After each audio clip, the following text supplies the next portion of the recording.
Hey everyone, Sepper here again, and now we're on to episode 6 of the Inferno, which now here we are in anger, and it's pretty much self-explanatory for what anger is. It's, you know, that rage, it, see the souls of anger, it's inside, and yeah, it's kind of funny how the sun covers up Virgil. Blind camera angles, they down here in the black sludge of the river Styx. Yeah, and River Styx is here, and how Dante back in the day, he actually associated the it's very key rivers that are from Roman and Greek mythologies to be in the game, or at least this story, I should say. And it's just very important. Like the first one is obviously is Acheron. Then there's Styx, which is the very famous river of the dead from Greek mythology that Charon would shuttle the souls of the departed to the underworld for Hades to watch over, as well as Cerberus to keep them in, and so forth, as we all know. Like I said, this is the Black River, or Black Marsh / River of Styx, and obviously the people here are very angry and they want to grab you at all costs and pull you down, because they just had that full of hatred, that anger, it's, you know, inside of them, and it's kind of sad in a sense that, you know, people have that much anger, but you gotta be, you know, it's gonna be out there. Of course, these bloody gut and worms are trying to smash you. And obviously, there's a lot of repeats of classic enemies from time to time in each realm, so keep that in mind as long as you go. And once you get to a certain point, then they stop showing up, and they'll show maybe one more time, and that's it. Alright, but when it comes to anger, you know, I think how Dante, if I was in Dante's shoes and his time frame, if I'd agreed to anger would be like this, you know, like be, you know, anger against, you know, others that basically were more have a better life than you. You could be like your neighbor, or you're both, you know, you and your neighbor are farmers, and say they had a better crop than you, or livestock, you know, so forth, right? And you just had that so much. And then if I was Dante at this point, I'd be really angry at Lucifer right now for stealing Beatrice. So, yeah. But anyways, yeah, you just, you know, oh, they're doing much better than you. You just have this anger, and you just want to do whatever you want to. And yeah, this was basically jump fail here, go up here to get the soul function. Get it. But yeah, and of course there's just time to upgrade all my abilities, which I just upgrade to the level 3 version of my Sins of the Father. Okay, you know, seriously, Lucifer, shut up already. I know you are a pain in the ass, but come on, tone down. But yeah, like I said, Dante, you know, that was part of his mindset in his time frame when he was coming up with the Inferno. So, there are definitely some key souls that are based here in the Inferno that EA put on here, which is very good. And honestly,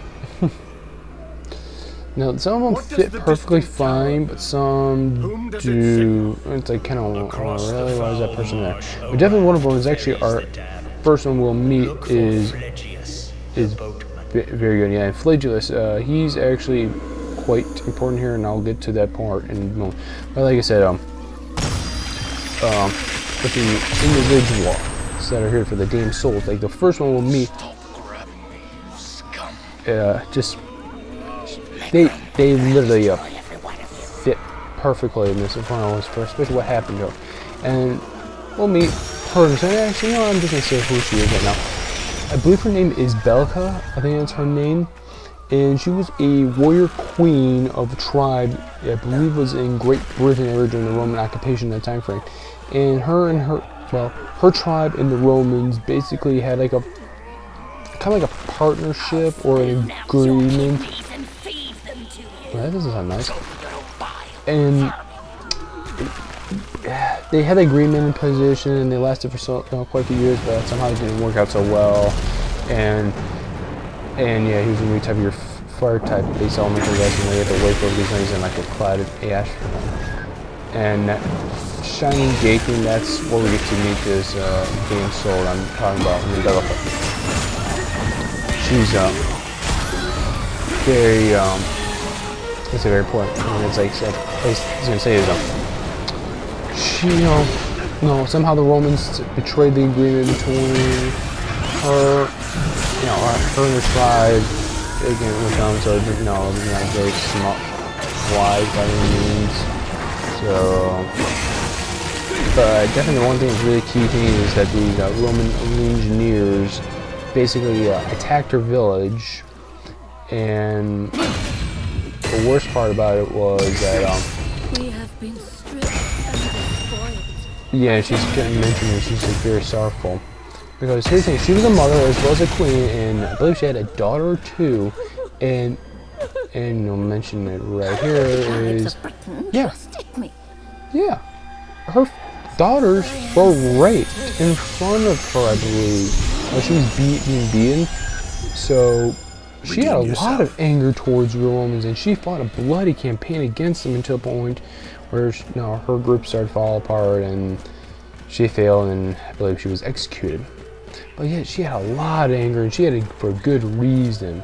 So honestly, if you're like a family, if like one of your child was assaulted in some means and form, either sexually or physically, wouldn't you be angry too at the person or persons that committed the crime? Personally, I probably would be. But just she's kind of a tragic anger character here. And there is another one as well. Nice that they have good reasons, but I was even telling her, like, you gotta beat your demons as quick as you can, because if that thing goes down with too much weight, you're pretty much game over.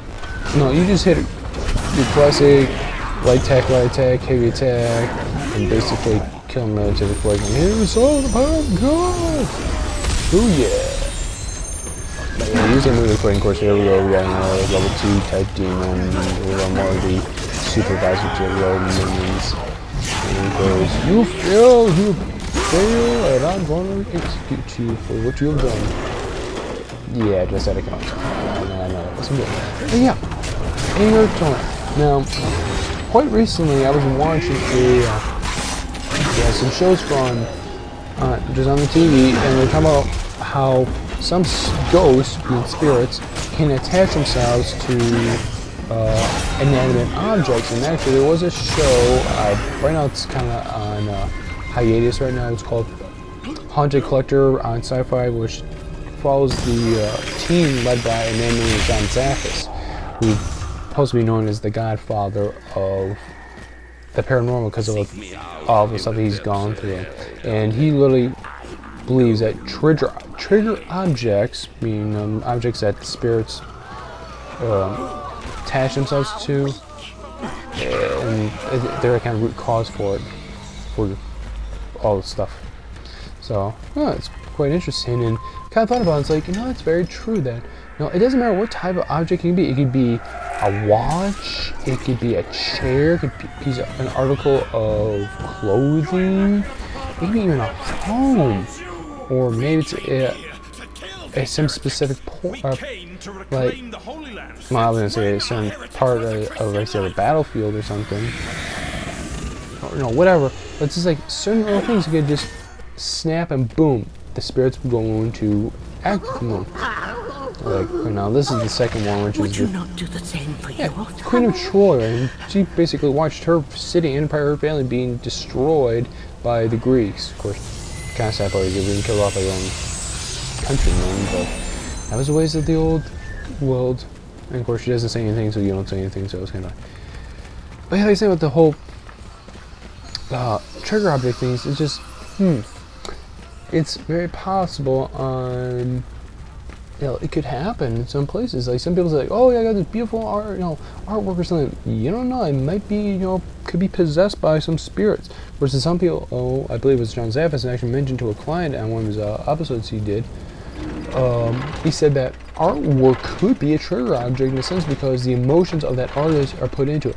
Now, I'm going to take a step off from it for a moment and talk about this part right here. Now, this part here is very time you have to move your ass. If you do not, you will fail. Now, if you follow the path I take, you can get through this thing relatively quick, but you just have to move.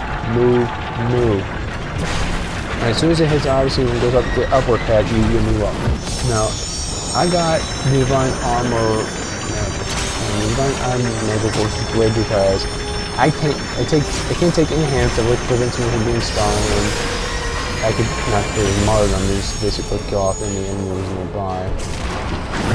Do it again, divine armor and support. And divine armor is really useful right now. If you do have it on, utilize it, but you're not gonna have to as much amount of strength as I do, but you want to move as quickly as you can. Now obviously, holy moves are your time.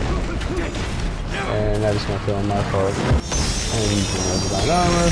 And cross moves are going to be effective even if these guys are charred minions or the flame type guys, so obviously you want to utilize them. This one you have to do in that right spot, it doesn't block it, it's pretty much trouble.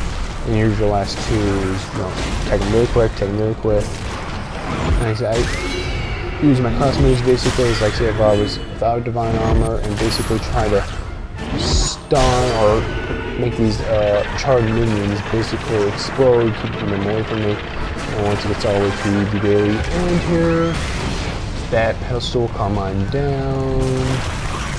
And hopefully by now the flame is still way below you, that central flame part is moving. And I kind of like that guy kind of blew up right as soon as I fled below him. Smart.